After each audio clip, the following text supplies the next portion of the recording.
Buddhism, the only way samsara ends. There's a reflection that we chant often on how we're subject to aging, illness, and death. We're going to be separated from all that we love. If the reflections stopped there, they would be very depressing. They give rise to a strong sense of samvega, a word that means dismay or even terror. You can think about all the places you can be reborn. No matter where you go, they're all subject to aging, illness, and death. But as I said, the reflection doesn't stop there. The fifth one is that we have our actions. We're the owners of our actions, heir to our actions. We're born of our actions, related to our actions, and live dependent on our actions. We have our actions as our arbitrator. That's the hopeful side. All too many people view the teaching on karma as punishment. You've done something bad, and there's going to be punishment coming down the line. But when the Buddha discussed karma, he talked about two things that are actually much more positive. One is generosity. When you give something, it really is meaningful. Because karma is what?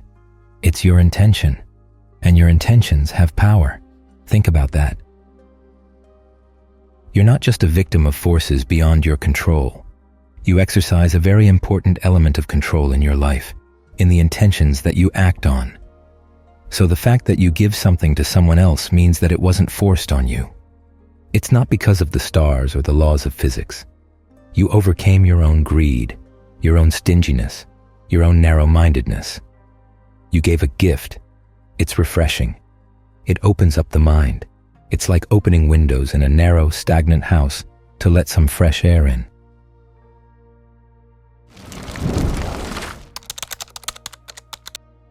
A good path to be on. The way the Buddha taught karma is that we have choices in the present moment. There are influences coming in from our past actions, but that's not all. There are also our present intentions. In fact, without our present intentions, we wouldn't even be aware of things coming in from the past. Our present intentions are what can shape them for good or for evil. And it is possible for us to learn how to do it well. It's because we have these choices that generosity is meaningful. The other thing the Buddha liked to talk about in connection with karma is gratitude.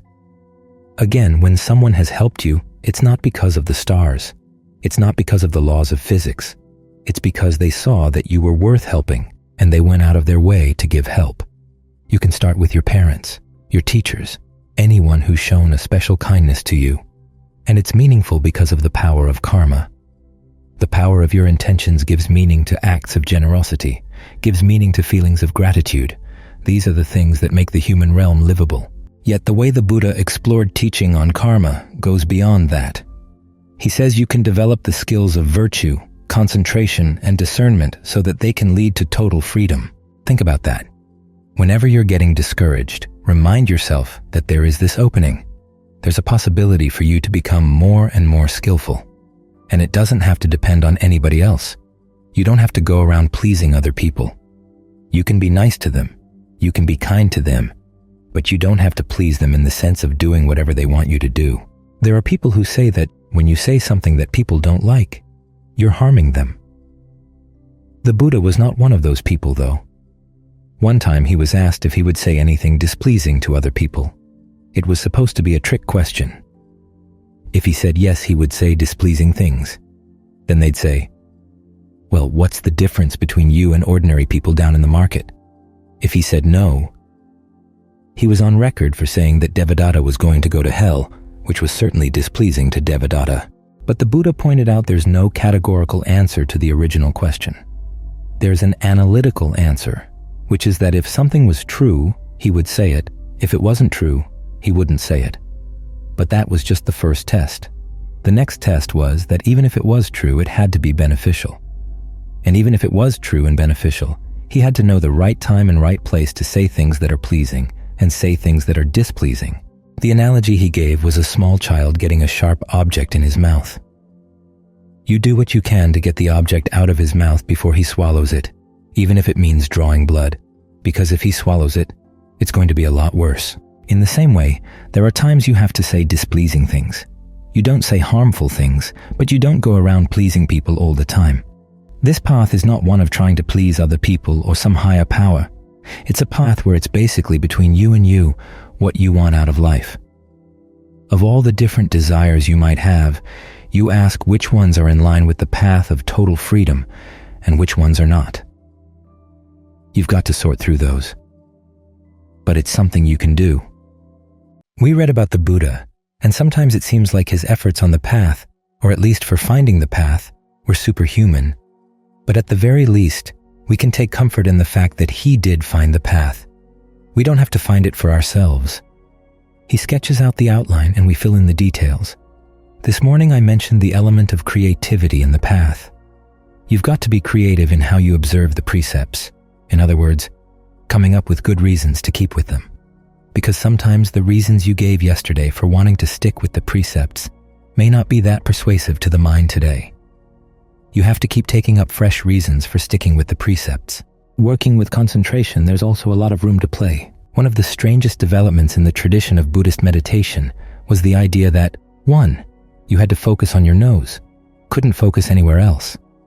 I even read a piece by a monk who was saying that if tell people that they can meditate in any place else besides the tip of the nose, you're going to destroy the religion. There's no place where the Buddha said you had to meditate on the tip of your nose. You bring mindfulness to the fore, he says, which doesn't mean any particular part of the body. It's just that you make mindfulness strong, put it in charge. The other strange thing is the idea that you can't control the breath. You can't play with the breath. You just have to breathe whatever way the body's going to breathe. But actually, the body doesn't breathe on its own. The in and out breath is what's called bodily fabrication, and fabrication contains an element of intention. So the way you breathe already has a subconscious element of intention. The best way to realize that is to try to breathe in different ways. Consciously change the way you breathe.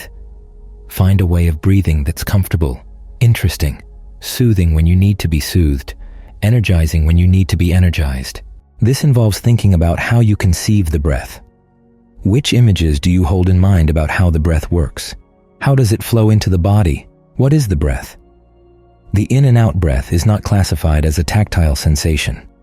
In the Buddha's teachings, it's classified as part of the wind element in the body. It's something that's in the body already. It's energy.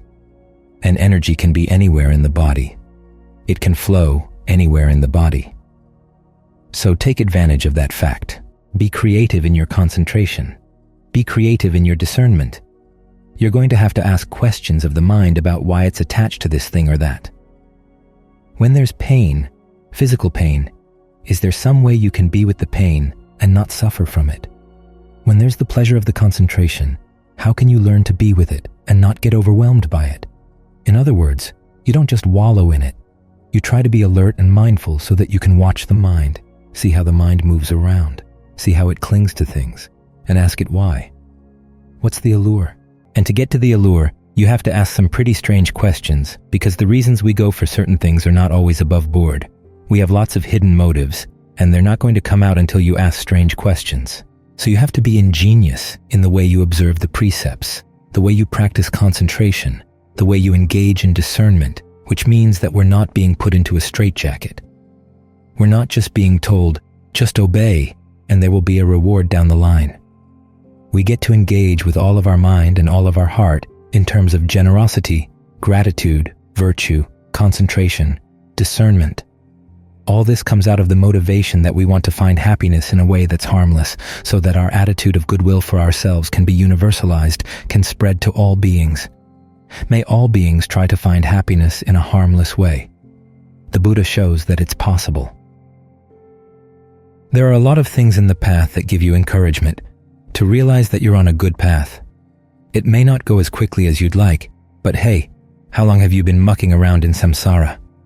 Nobody asks, how many more lifetimes am I going to keep on wandering around aimlessly?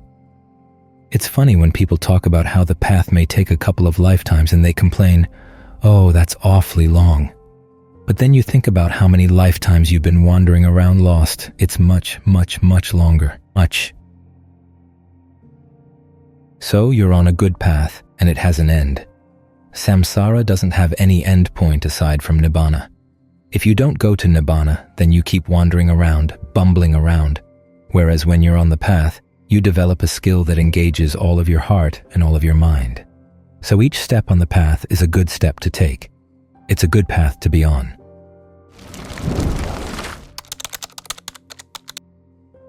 Up for the challenge.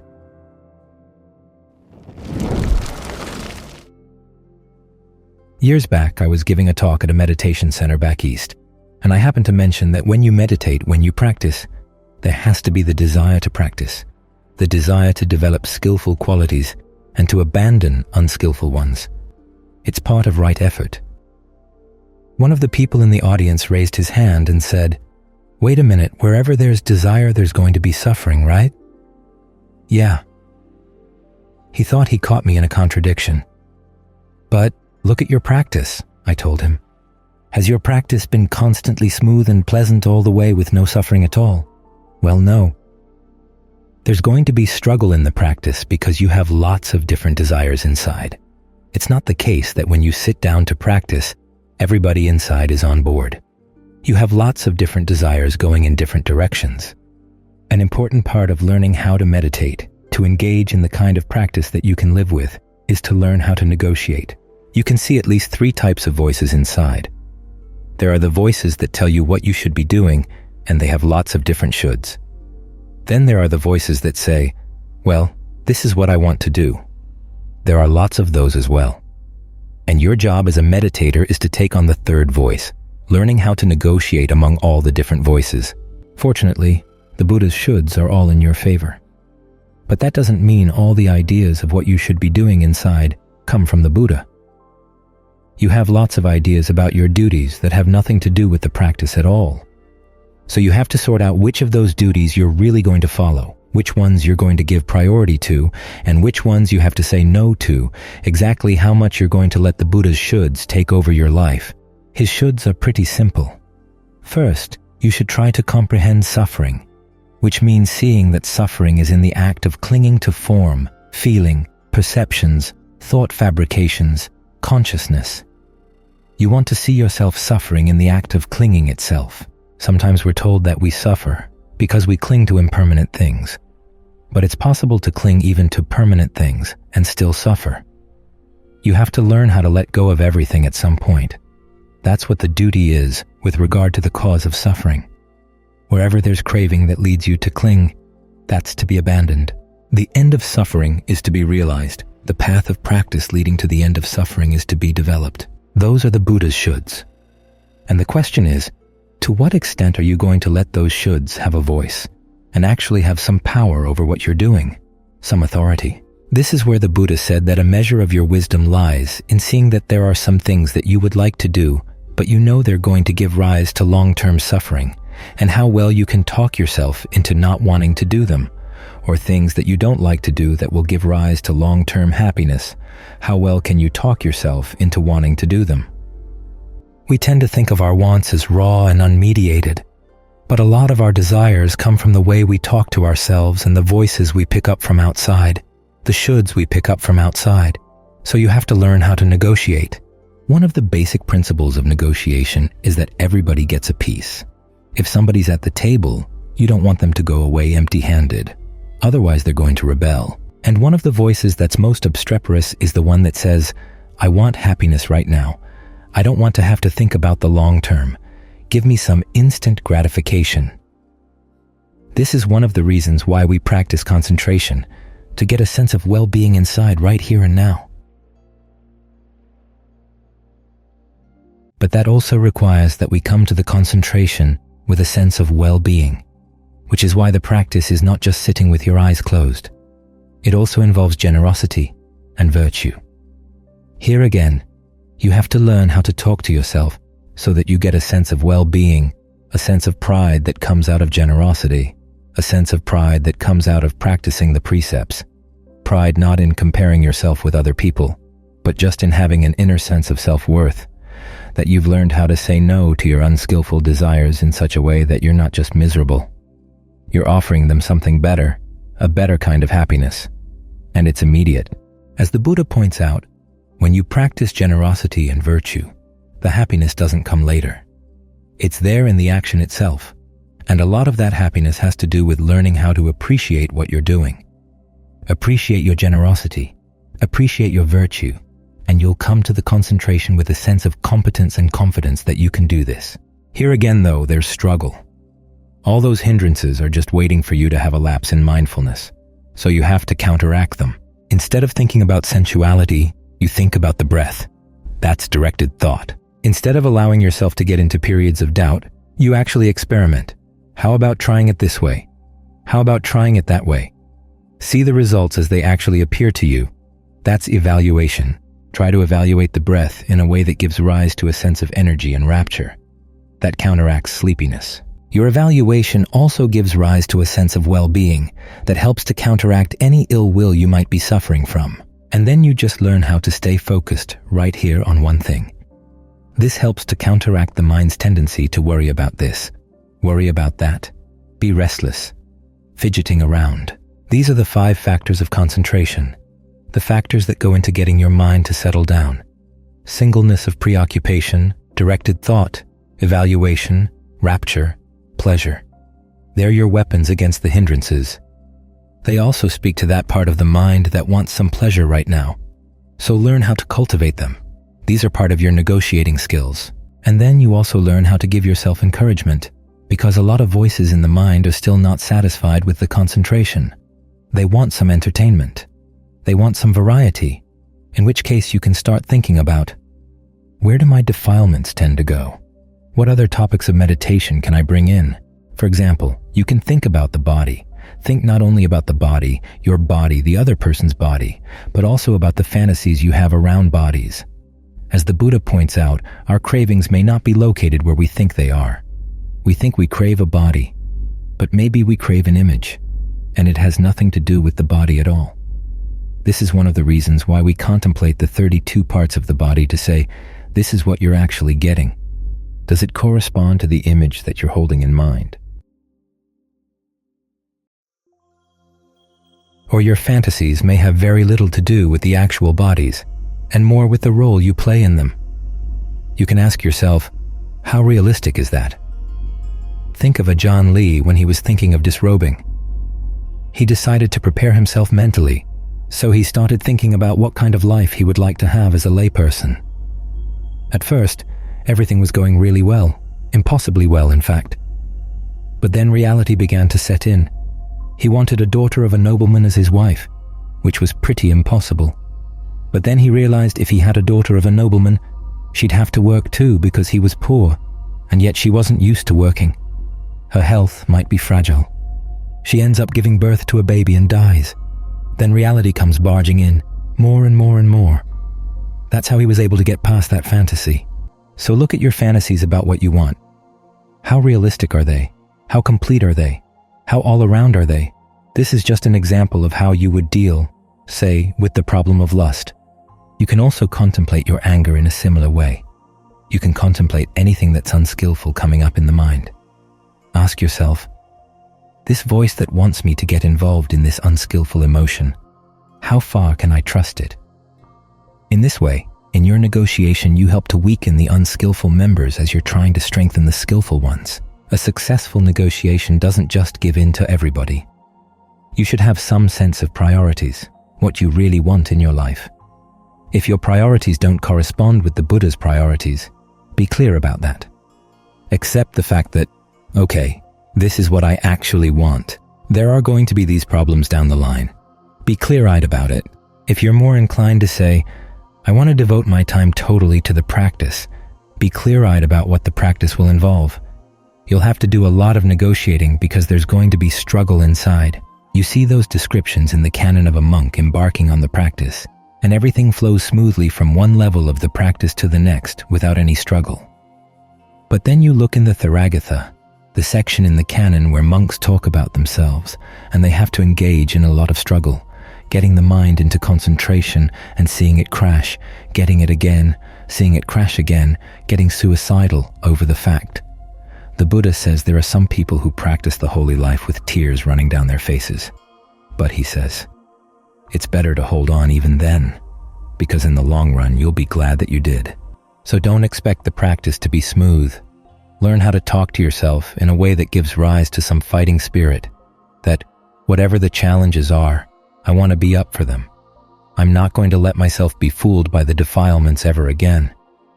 Think of Ajahn Mun's very last Dhamma talk, where he compares the practice to going into battle, where different aspects of the practice correspond to different aspects of battles. Discernment is the weapons. Concentration is the food.